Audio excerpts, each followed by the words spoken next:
সাবেক প্রধান বিচারপতি খায়রুল হক ইতিমধ্যে গ্রেপ্তার হয়ে আছে। তার একটি জাজমেন্ট দেশের সর্বোচ্চ আদালতে রিভিউর জন্য আছে। প্রাথমিক অবস্থায় এই রিভিউ পিটিশনটা দায়ের করার পরে একটা প্রাথমিক শুনানি হয়। দেশের সর্বোচ্চ আদালত আমাদের রিভিউ পিটিশন প্রাথমিকভাবে শুনানি অন্তে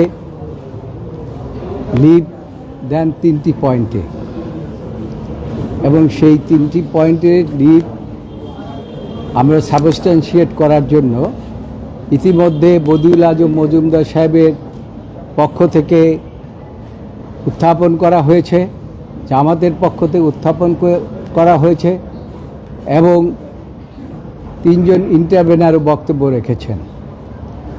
তবে আমাদের বক্তব্য একটু ভিন্ন ধরনের বক্তব্য। এটা প্রথমেই আমি আদালতকে বলেছি, মাই লর্ড, আমার যেহেতু এই 13 অ্যামেন্ডমেন্ট হয়েছিল 1996 সনে আওয়ামী লীগ এবং জামাতের আন্দোলনের পরিপ্রেক্ষিতে এবং পিপলস উইলের উপরে শ্রদ্ধা প্রদর্শন করে সেই সময়কার leader of the parliament Begum Khaleda Zia পার্লামেন্টে অ্যামেন্ডমেন্ট করে এই সংবিধান সংশোধন করেছিলেন।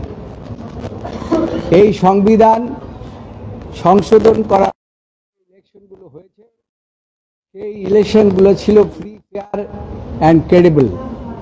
কিন্তু সাবসিকুয়েন্টলি রাজনৈতিক উদ্দেশ্যে এই বাতিল করে দিয়ে খায়রুল হকের মাধ্যমে দেশের মধ্যে যত প্রকার বিশৃঙ্খলা, হানাহানি, কাটাকাটি, মারামারি, আয়নাঘর এবং মানুষের মৌলিক অধিকার সব কিছু হরণ করে নিয়েছে, যার ফলে মধ্যে একটা অ্যানার্কি সৃষ্টি করে দিয়ে তিনি পালিয়ে চলে গিয়েছেন ফ্যাসিস্ট সরকার প্রধান। আমরা আজকে, আমাদেরকে আগেই বলে দেওয়া হয়েছিল, আমরা আজকে শুরু করেছি এবং আমরা বলেছি যে এই বিষয়ের উপরে আমি যখন এই বারের সভাপতি ছিলাম 1911-12 সনে, 2011-12, আমি তখনই এর উপরে মত দিয়েছিলাম যে ভবিষ্যতে এই দেশে মারামারি হবে, কাটাকাটি হবে, হানাহানি হবে, কারণ হবে এই জাজমেন্ট।